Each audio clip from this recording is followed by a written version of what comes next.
Oh my gosh. This is a car, and this is a trampoline I designed specifically to be strong enough to try and bounce a car, or I guess technically even a boat. Today we'll be conducting some experiments to see what happens when you drop all sorts of stuff on a steel trampoline weighing 2 tons with a mat made out of Kevlar being held by 144 garage door springs. But to understand how we even got to this point, we need to go back 6 months ago when the guys from the How Ridiculous YouTube channel issued a challenge. We need to get someone to help us engineer just an epic trampoline that can bounce like almost anything big.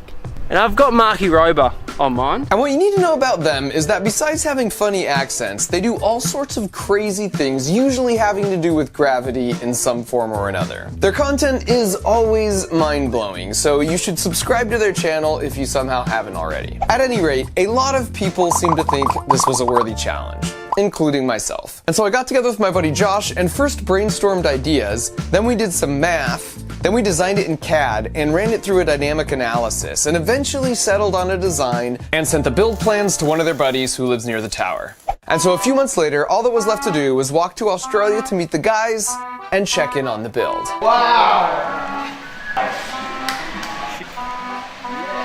The mat is made from Kevlar, which is the same stuff bulletproof vests are made of. It's so tough, the only thing that could cut it to the right shape was an angle grinder. The garage door springs can support about 450 pounds apiece, and we have 144 of them. It's like a thigh master. Do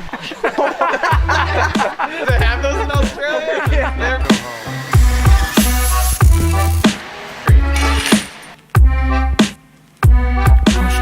And so after prepping at the shop, we made our way to the tower to put it all together.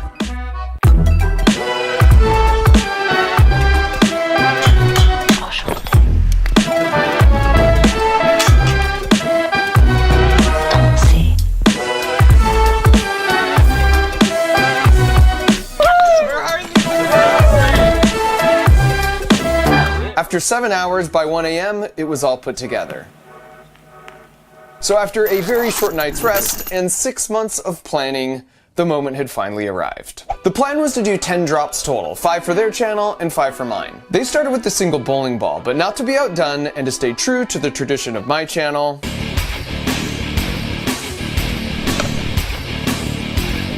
I chose a single watermelon. And I gotta drop it, right? You're gonna have to coach me through this. I'll coach you through it. Mr. Rover, we are good down here, mate. Also, it turns out, I don't really love heights. Oh, this is terrifying. I don't know how you guys do this, man. You ready? Okay, here we go. 3, 2, 1. Yeah. Bingo! Whoa, whoa, whoa! Oh. I'm just kidding.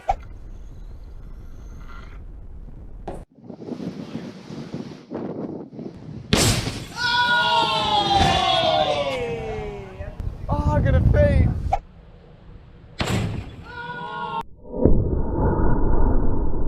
The slow-mo of that would have looked sensational though, to be honest. That was dope. Next up for them was 20 bowling balls, which was insane, and you'll have to watch it on their channel after this. But naturally, I had to answer in kind with 20 watermelons. We just got a sack of melons right here. We're talking 20 melons, about 400 pounds. That's a lot. So they have these tubes here for the kids to drop water balloons down to line it up with the sand pit. So I'm gonna try and film through it, see what I can see. And let me just say, it's never cool to waste food, so we ate a good portion of the carnage you're about to witness. Plus, food is never wasted on quality scientific data.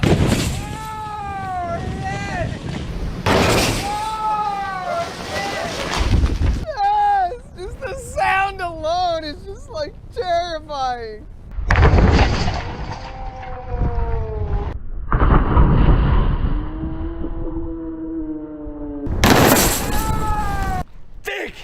That was good.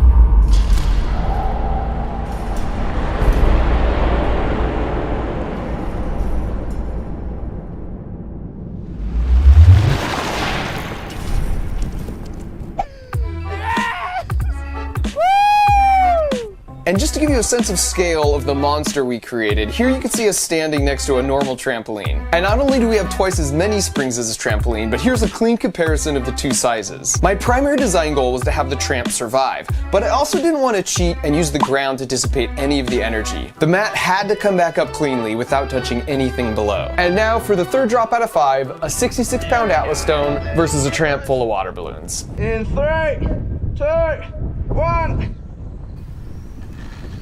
Big in the middle. Oh!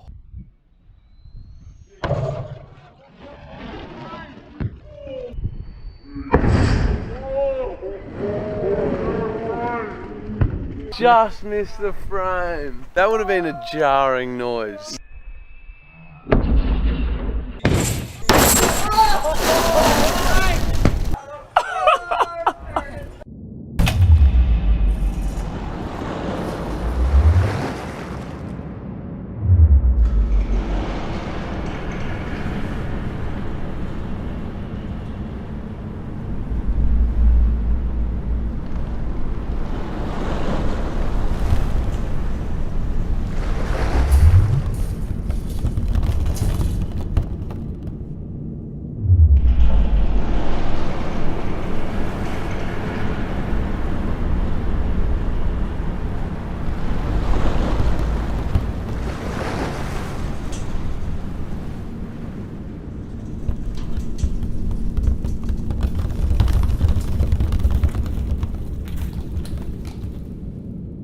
Were you happy with that, Mark? I'll do her!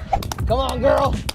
And while we struggle to hoist up my second to last drop of a yoga ball filled up completely with water, I'll take this opportunity to say that my review of Australia was 5 out of 5 stars. They have cooler signs, they've got better snacks, their moon is upside down and their ticks are worse, but their snakes are smaller than advertised. Alright, boys!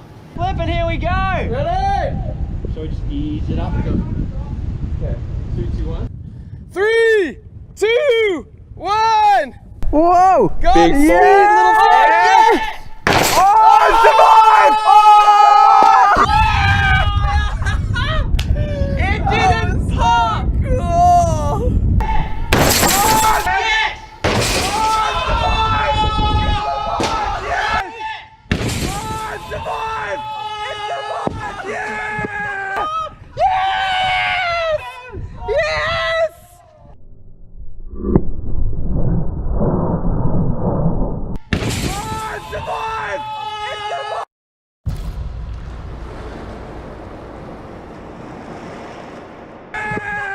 It's not meant to bounce, but it did. That was so epic.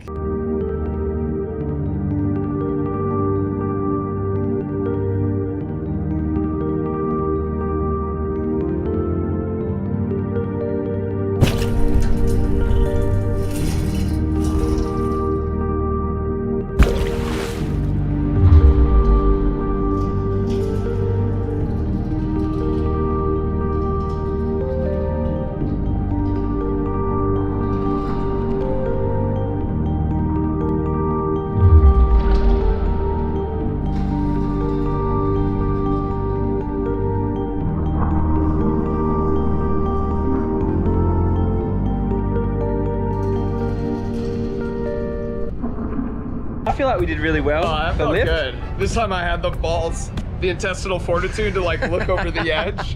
And so finally, after a bit of precautionary lightweighting on the car, the big moment had arrived. Have you decided you're doing the car before the boat? Because it seems to be that's what's happening. Yeah. It's going up. I made that decision.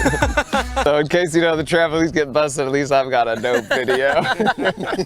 You gotta look out for number 1, you know what I mean? Thing is, you guys know that. Mark. First of all, this is 100 kilograms heavier than we analyzed, and it's like 10 meters higher. I could see it hitting, flipping over and like impaling itself on the fence. Or like hitting, flipping over and landing right on the boat. It would be sad, but also hilarious. That's content, baby. This is legitimately the most nervous I've ever been in 10 years of making videos. I mean, it's fair enough. Canvas trampoline in 3, 2, 1. But But before we drop the car, I want to quickly explain why I was so stoked to receive this challenge. Usually for my builds, I have an idea and a design, and while there's always testing, I've never had the need to actually analyze something using a computer. A lot of you guys know I worked for NASA for 9 years, but up until about 6 months ago, I also worked at Apple for 4 years in their special projects group. And in both cases, what we did for this video is the best example of what I did on a daily basis as a mechanical engineer. It's this loop of designing something in CAD and then analyzing it to see if it's good enough, and then you test it to check your answers. Using computers to analyze a design allows us to build much more complicated systems than before when computers weren't as powerful. This giant ice block was from one of their drops, and you could see how close our analyzed prediction was to what happened in real life. This means that we could be confident the trampoline would be strong enough before we even built it. And this idea that we can understand and predict the world around us using math and equations is what first made me fall in love with science when I took high school physics. By doing math, I can tell you it will take exactly 0.83 seconds for this egg to hit the ground. There could be opposing philosophies and governments and opinions around the world, and we'll never get agreement on who is most right. But if all the scientists and engineers on the planet were to get together and hang out, they'd all be friends.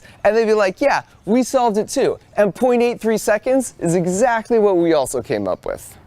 And I find that to just kind of be simple and beautiful. Canvas trampoline in 3, 2, 1. Oh my gosh.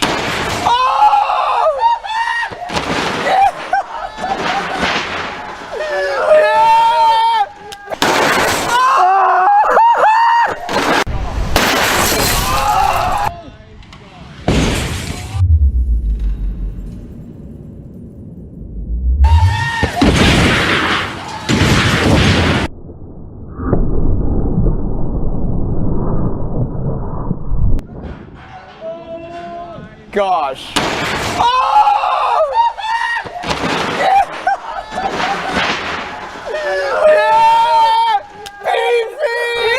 What the friggin' heck?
It's finished, wheels down! 10 for the dismount.